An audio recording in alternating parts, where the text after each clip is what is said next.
ભારતનો હંમેશા જે રીતે માહોલ રહ્યો છે, હવન કરવામાં આવી રહ્યા છે, ક્રિકેટર્સના ફોટો સાથે આ ખાસ હવન થઈ રહ્યા છે અને મંત્રોચ્ચાર થઈ રહ્યા છે કે આજે જીતવું તો ઇન્ડિયા જ જોઈએ અને તમામનો આશાવાદ છે. વડોદરાના દ્રશ્યો છે, વડોદરામાં હવન થઈ રહ્યા છે ટીમ ઇન્ડિયાની જીત માટે. રણમુક્તેશ્વર મહાદેવ ખાતે યજ્ઞનું આયોજન કર્યું છે.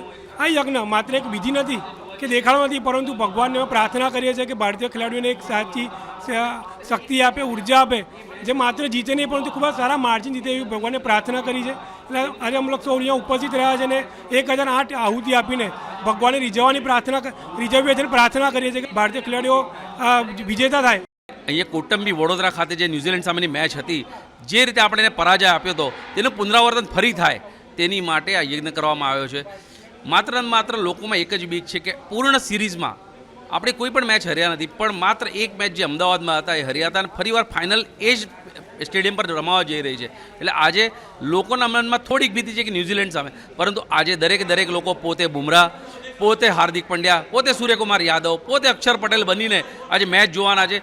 દરેક ઉત્સાહ પ્રવૃત્ત કરવાના છે.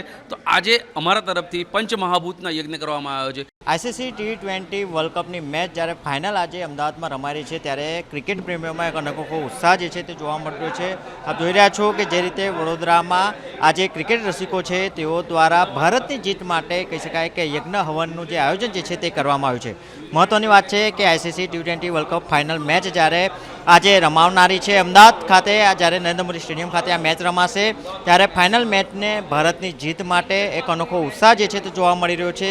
સાથે જ તેઓ આ જીતનો કહી શકાય કે ભગવાનના આશીર્વાદ મળી રહે તે પ્રકારનું આયોજન જે છે તે અત્યારે ક્રિકેટ રસિકો દ્વારા કરવામાં આવ્યું છે. ICC T20 world cup final match જ્યારે અમદાવાદ ભારત અને કહી શકાય કે અમદાવાદના સ્ટેડિયમ નરેન્દ્ર મોદી સ્ટેડિયમ ભારત અને ન્યૂઝીલેન્ડ વચ્ચે જ્યારે રમાવાનો છે, જેને સમગ્ર દેશમાં ક્રિકેટ પ્રેમીઓમાં અનેકો ઉત્સાહ જે છે તે જોવા મળી રહ્યો છે, અનોખો માહોલ જે છે જોવા મળી રહ્યો છે. ત્યારે આ તમામ ક્રિકેટ પ્રેમીઓ દ્વારા કહી શકાય કે ભારતની જીત માટે અનોખું આયોજન જે કરવામાં આવ્યું છે.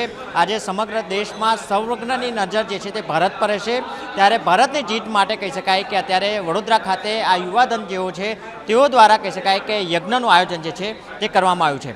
કેમેરામેન મુકુંદ દવે સાથે જયંતિ સોલંકી, જી મીડિયા, વડોદરા.